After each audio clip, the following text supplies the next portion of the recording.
mag-secret file ay ilike mo muna ang video na to at mag-subscribe na sa aming YouTube channel. Don't forget to click the notification bell para hindi ka nahuhuli sa latest episode ng DJ Rocky's Secret Files.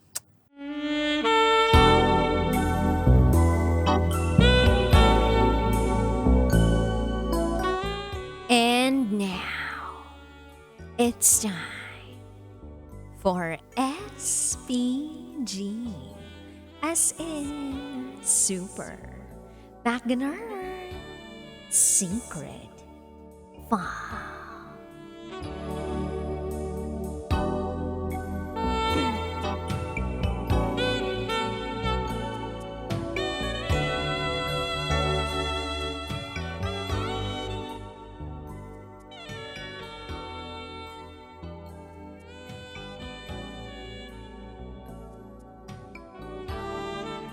Langit na sana, pero naging langit-ngit pa.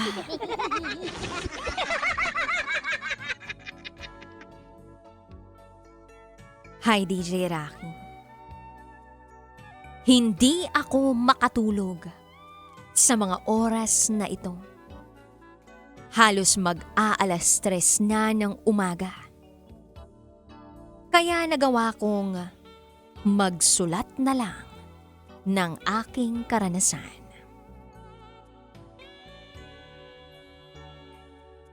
Itago mo na lang ako sa pangalang Amelia. 40 ang edad, pero mukhang nasa 30s lang kung titingnan.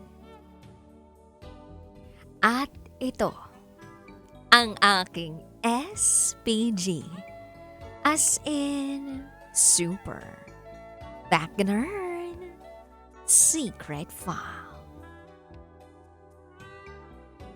Ewan ko ba, pero hindi ko alam kung tamang desisyon ba na ikwento ko ang Malaviva Max na galawan namin ng aking Fafa na itago na lang natin sa pangalang Boy Tupad.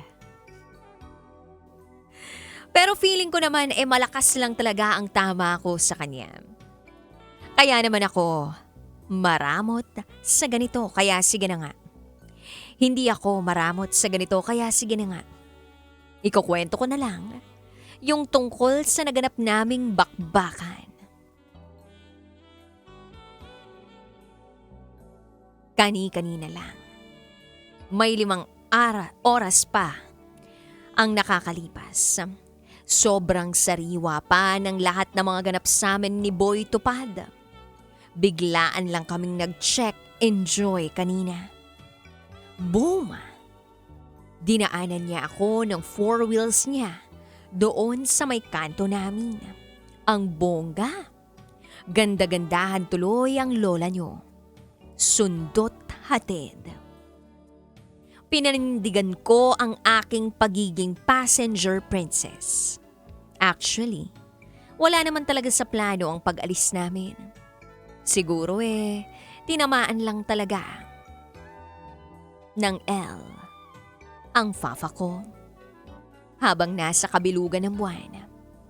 Kaya tamang aya lang siya na mag-explore kami sa bahay ni Kuya na walang kusina. At tamang-tama lang sa isang maulang gabi, malamig, masarap humigop ng kakaibang sabaw. Fast forward, pagdating namin sa loob ng bahay ni Kuya na walang kusina, agad akong nagmanananggal moves, as in half bath muna bago ang ganap. Habang si Boy Tupad naman nakahiga na sa kama at wari ay nanunood at nakafocus sa telebisyon. Pero ang totoo, hinihintay lang niya ako na matapos mag-shower. Naligo naman na ako sa bahay noong bandang hapon. Pero syempre, Iba pa rin kapag bagong sayad ng tubig at sabon ang katawan. Bago ang bakbakan. Kailangan yon para hindi maumay as pagkain ng Pussycat Dolls. Ang sagwa naman kung umpisa pa lang, lasang seafood na o amoy ng tahong ni Carla ang aking Pussycat Dolls. So eto na nga ang exciting part namin. Siyempre bago mag-Ala Viva Max na galawan hindi mawawala sa eksena ang LPLP. Breathless version, touch by touch, I'm down on bended knee. Unli buko juice, eat all you can at higit sa lahat, may pa-back and forth. Lights on lang kami lagi para kitang-kita sa bawat sulok na may salamin ang bawat anggulo. Wala kaming airplane mode, DJ Rocky. Masyado na kaming gurang para sa ganun. Mga undies lang namin ang kaya naming paliparin. Hindi rin namin kaya yung mala Sarah G na ikot-ikot dahil nahihilo kami sa ganun. Kaya walang ganun. At dahil nga nasa exciting part na kami, DJ Rocky, konting kembot na lang, makikita ko na ang pintuan ng langit. Ang mga itim sa mga mata ko parang napunta na sa ilalim. Tila pumuting na lahat dahil sa magic sarap na nararamdaman ko noong mga oras na yun. Para bang isang baitang na lang, makikita ko na ang manok ni San Pedro. Feels like heaven. Oh! Pabilis ng pabilis ang galawan. Nag-umpisa na akong mag-a-e-i-o unang paulit-ulit. Pero sumasabay naman ang flooring sa bahay ni Kuya na walang kusina. Sa isip ko lang, nakaka-bad trip naman to. Habang lumalakas ang pag-a-e-i-o ko, siya namang lakas din ng paglangit-ngit ng flooring sa kwarto namin. Langit na sana, DJ Rocky. Nauwi pa sa langit-ngit. Sus Mariosep. Pero hindi ko na pwedeng ihinto ang ginagawa namin dahil parang sasabog na ang utak ko kapag itinigil ko ito. Kaya itinuloy-tuloy namin ang pagbigkas ng vowels, maging ang consonants ng ating alpabeto. Buwa, kuwa, dua, shua, ra, tua, fwa, woo! At dahil malapit na kami sa finish line, ayon, kahit parang may tunog ng tik-tik sa ilalim ng kama, naitawid pa rin namin ang aming digmaan. Lumabas na ang dapat lumabas. Feeling satisfied kami pareho. Isang malaking, sumakses ang Pussycat Dolls ko. Kahit pa nakakadistract ang flooring na may plywood.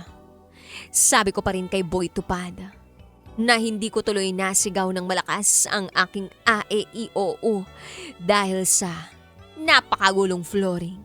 Nakakawala ng focus, parang batang mag-uumpisa pa lang sana magsalita pero nauutal pa. Siguro rin ay nahihiya lang talaga akong ilabas ang talent ko na ganyan. Kaya dinaan ko na lang sa pagre-recite ng abacada.